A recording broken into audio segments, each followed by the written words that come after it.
I am. Thank you very much for that, Jeff. And we're looking at a whole bunch of products right now, and Canadians are going to spend about $300 million a year. Keep that in mind over this cold and flu season at the drugstore.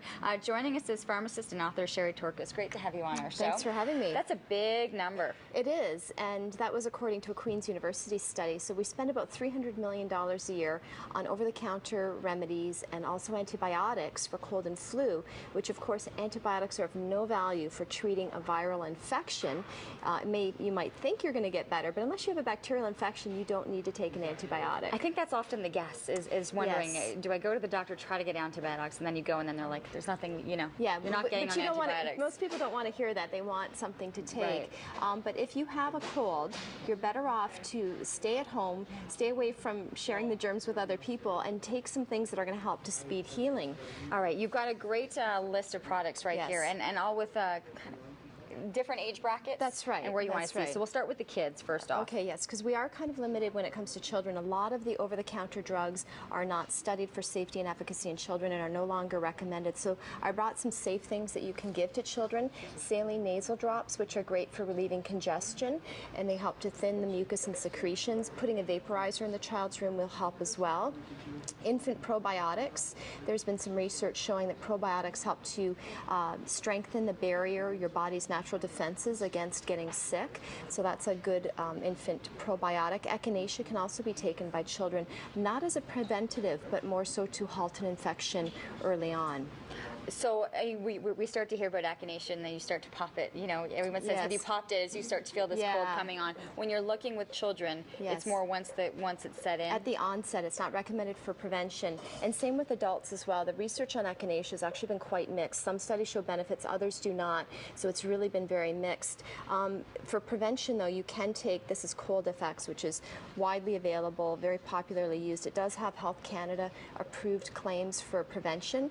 It can help reduce the frequency, severity, and incidence of cold and flu by boosting the immune system. What are we looking at in terms of safety, of how frequently you might want to do Very this? safe. The regular strength Cold FX can be taken daily during the cold and flu season for prevention, or if so people that are at high risk of getting frequent infections, you get 2 or more colds in a typical season. If you frequently get run down, if you're stressed, if you have chronic health conditions, you're laughing. Check. I know. I mean, everyone's sitting at home thinking, going, that's me. That's me. I want prevention. Or you can take the acute treatment, which is the extra strength. That's taken to halt an infection. It's a higher concentration. It's 300 milligram. That's twice daily for 10 days.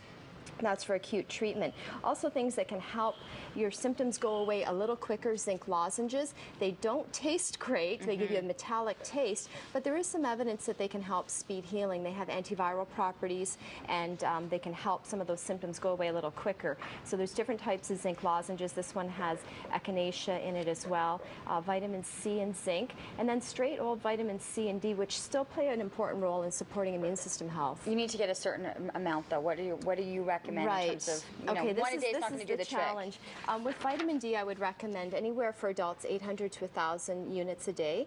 For vitamin C, I would say 500 to 1,000 milligrams. People that need increasing amounts of vitamin C are smokers, people that are under a lot of stress, or if you're not eating a lot of vitamin C-rich foods such as your citrus fruits, your oranges, berries, peppers, those are good food sources of vitamin C. But if you're not getting that, you're under a lot of stress. Also, women that take birth control pills could have lower levels of vitamin C, so they may want to take a supplement to make sure they're getting enough. Some great information right there, and of course we can check out more information at your website. It's sherryturkis.com, and you can find more information also on the book that you wrote. That's which right. Is, my book is the Canadian Encyclopedia of Natural Medicine, and it's available in all major bookstores and also online on Amazon or Wiley.com. Great to have you on the show. Thank Some you. wonderful information Thanks. this morning. We are going to take a trip now back with Sarah Freemark. She's been checking things out at Miller's Market.